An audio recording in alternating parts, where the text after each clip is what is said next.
The American military is not a spotless organization. As we've discussed on this channel before, they once openly called for potentially killing American citizens to justify a war against Cuba, and we mentioned in passing about how they misled the public about the war in Afghanistan. In fact, they did a very similar thing in Vietnam with explosive consequences when that act became impossible to keep up. On that note, the Vietnam War was one of the most brutal wars that the United States ever fought. Chemical weapons such as Agent Orange were dropped without a second thought, and when the North Vietnamese Viet Cong wasn't hiding in the thick jungles of Southeast Asia, they were hiding amongst the general civilian population. A rather ominous statistic says that in World War II, only around 1/5 of American soldiers actually fired their guns at the enemy. In Vietnam, that number was 4/5. With these two things in mind, it's no surprise then that one of the most shameful and horrific episodes in American military history took place in Vietnam, near a quiet hamlet called My Lai. This is the story of the My Lai Massacre, sometimes mispronounced Mai Lai Massacre, the most shocking episode of the Vietnam War. Following the end of World War II, a man named Ho Chi Minh, the leader of anti-Japanese guerrilla forces in Vietnam, established an independent Vietnamese state in the northern city of Hanoi. Well, actually, he had to fight a war with France, but that's a whole side thing that we're not going to get into right now. To summarize it in a sentence, Vietnam was sick of being a French colony, the French wanted to keep Vietnam anyway, and the French lost. During that war, a rather salient problem emerged. Ho Chi Minh was a communist, and he wanted Vietnam to be communist, and not every Vietnamese leader was into that.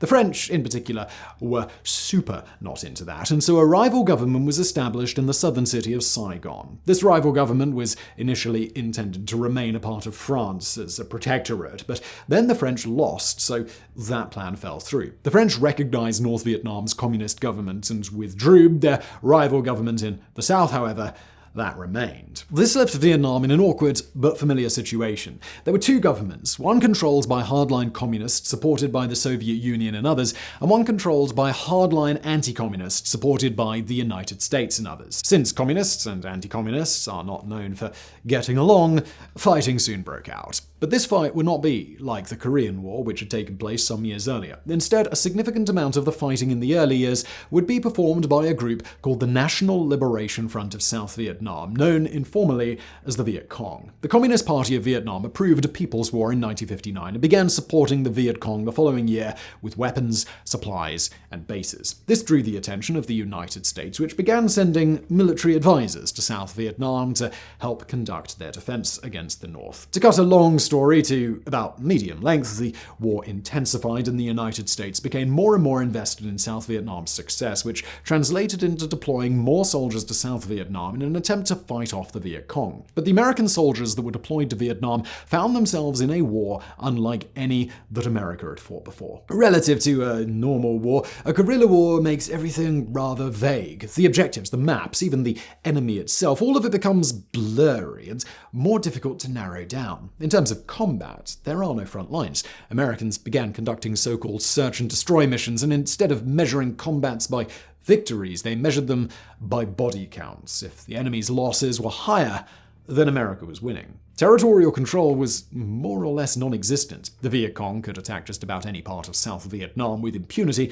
only emerging to strike after they'd moved into position through the jungle. Even urban areas like Saigon weren't always safe, coming under attack from time to time. Barring that, the Viet Cong utilized landmines to a huge degree, ensuring that the war was felt in areas where they weren't even present. But the worst uncertainty of the war was this: who was the enemy? The question dogged American soldiers and generals throughout the war, and when the alternative to shooting is being shot, they erred on the side of shoot first and ask questions later. This resulted in a huge number of civilian casualties and a stressful time for the soldiers themselves, and it's at this point that we really begin our story.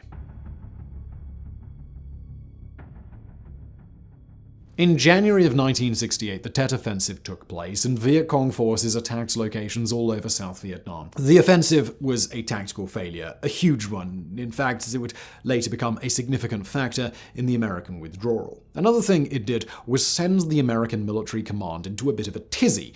as the saying goes. The months before the offensive saw many aggressive operations by American forces to try and regain the initiative, including in a province named Quan Ngai. There, the 48th Local Force Battalion, one of the most successful units of the Viet Cong, was believed to be hunkered down on the Batangan Peninsula, which had been converted into a fortified stronghold. In addition, the nearby villages were suspected of providing the Viet Cong fighters with food and shelter. Now, there are two key units involved in this event: Company C, 1st Battalion, 20th Infantry Regiment, and Company B, 4th Battalion, 3rd Infantry Regiment. In 1968, these two units were brought together in the operation that would lead to My Lai, but they had already been in Vietnam for some time at that point. Company C had gone 3 months without directly fighting any Viet Cong forces, but that hadn't stopped them from suffering 28 casualties to landmines or booby traps, including a well-liked sergeant. Whatever the case, these two units were rolled together into an ad hoc formation called Task Force Barca. This force was assigned to a search and destroy mission in Quan Ngai, near the village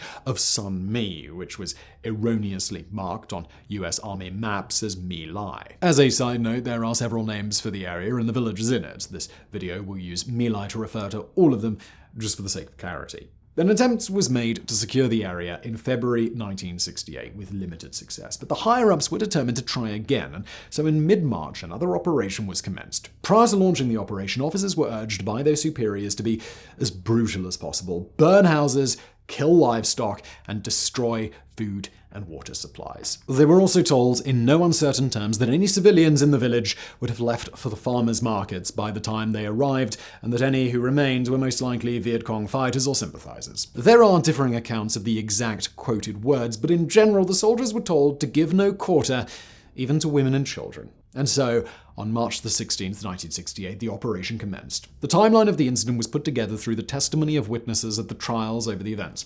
At 7:30 a.m., a short barrage of artillery and gunships was followed by around 100 soldiers from C Company landing near the villages in helicopters. Though they were not fired upon after landing, there was still a suspicion that Viet Cong fighters were hiding in the area. Following the landing, the gunships above them engaged and killed several armed fighters in the area, which appeared to confirm that suspicion. At 8 a.m., the men of Company C entered the nearest village. In an omen of things to come, they fired at people in the rice fields or in the brush who fled.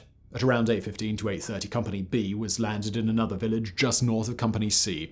Inside the villages, the soldiers found women, children, and elderly people, not Viet Cong soldiers. At first, they didn't panic or run, following the GI's instructions, but then, according to one soldier's testimony, those soldiers started killing them. It was a brutal scene. People were killed with gunshots, bayonets, and more. One man was pushed into a well and a grenade was thrown in after him. Dozens of people were lined up in front of ditches and shot, with one soldier testifying that he went through several magazines of his M16. People were grouped together and then shot at with grenade launchers. There was no discrimination between gender or age. Women as young as teenagers and as old as grandmothers were killed, and in some cases, sexually assaulted. Children, even infants, were not spared even after their mothers threw themselves over them to try and protect them from the shooting. This went on intermittently for 3 hours until at 11 a.m. a ceasefire was ordered and soldiers from Company C proceeded to eat lunch. If that sounds particularly cold-blooded to you, you're not the only one. General William C. Westmoreland wrote the same in his memoir years after the incident. Don't feel too bad for him just yet, though. During the ordeal, a helicopter crew was flying over the village to provide close air support in case it was needed. The pilot, Warrant Officer Hugh Thompson Jr., watched more or less everything as it unfolded from the air.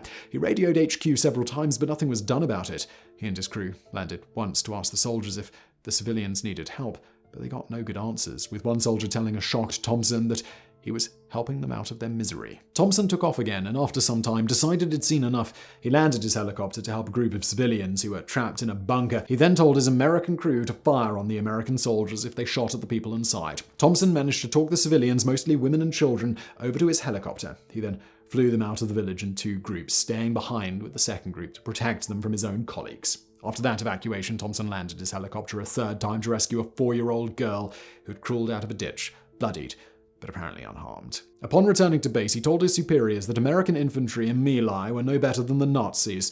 It's mass murder out there. They're rounding them up and herding them into ditches, and then just shooting them. In response, the ceasefire at 11 a.m. was ordered. With Thompson's intervention, the massacre was over, and a final count of anywhere from 347 to 504 civilians had been, to put it plainly, murdered.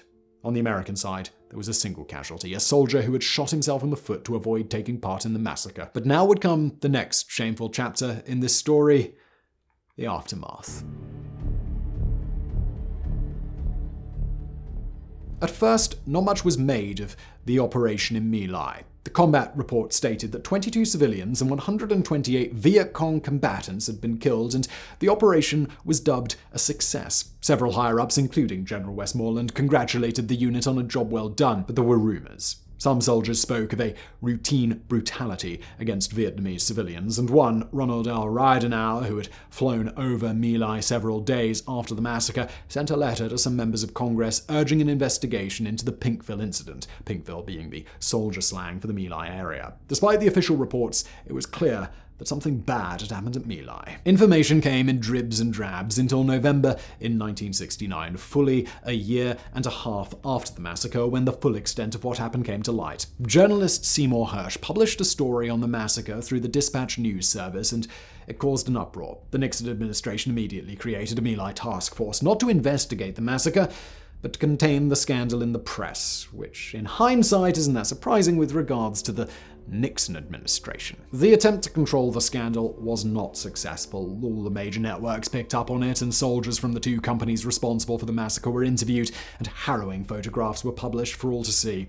The army was forced to conduct a review of the incident and issue statements, and a final report was issued in March of 1970 by Lieutenant General William R. Pierce. Even Pierce's report was a rather washed-out version of events, citing that American soldiers had killed at least 200 civilians, with a few confirmed as Viet Cong, although there were undoubtedly several unarmed VC, men, women, and children among them. Nevertheless, Pierce's report led to a court-martial in which 14 officers were charged with suppressing information about the incident. Separately, 26 officers and enlisted men were charged with perpetrating the massacre, including a Lieutenant William L. Calley, who was convicted and sentenced to life in prison for the murder of not fewer than 20 people. That, as it turned out, was as far as justice would ever go. Calley was the only person convicted over the incident, and only served 3 years before being released. Captain Ernest Medina, commander of Company C, was charged with giving the orders that led to the massacre. He denied giving those orders, leading to his acquittal, but then, several months later, admitted to suppressing evidence and lying about the number of civilians killed.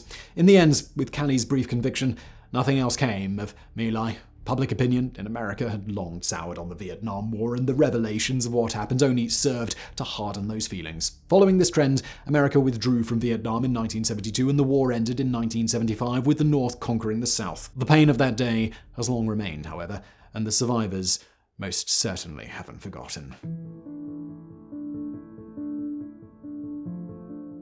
My Lai was a shocking but not altogether surprising event. Many soldiers who were deployed to Vietnam spoke of a very carefree attitude toward the lives and safety of civilians, and a few spoke of potentially many more killings that went unreported. One wrote a confidential letter describing a My Lai each month for over a year during 1968 and 1979. Said another, Vietnam was an atrocity from the get-go. There were hundreds of My Lais. You got your card punched by the number of bodies you counted. Nor was the brutality limited to American soldiers. Viet Cong fighters massacred thousands of people in the city of Hue during the Tet Offensive. So this has been a deep dive into a heavy subject, and you may feel depressed or angry after hearing it. And with that in mind, we'd like to leave you on a somewhat lighter note.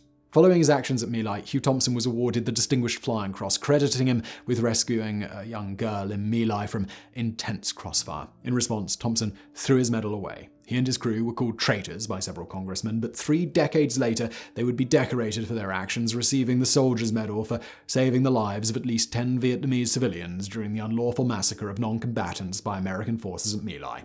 The US Army wanted to award the medal quietly, but clearly Thompson hadn't changed a bit, demanding that the award be done publicly and that his crew receive the same commendation, and he got his wish.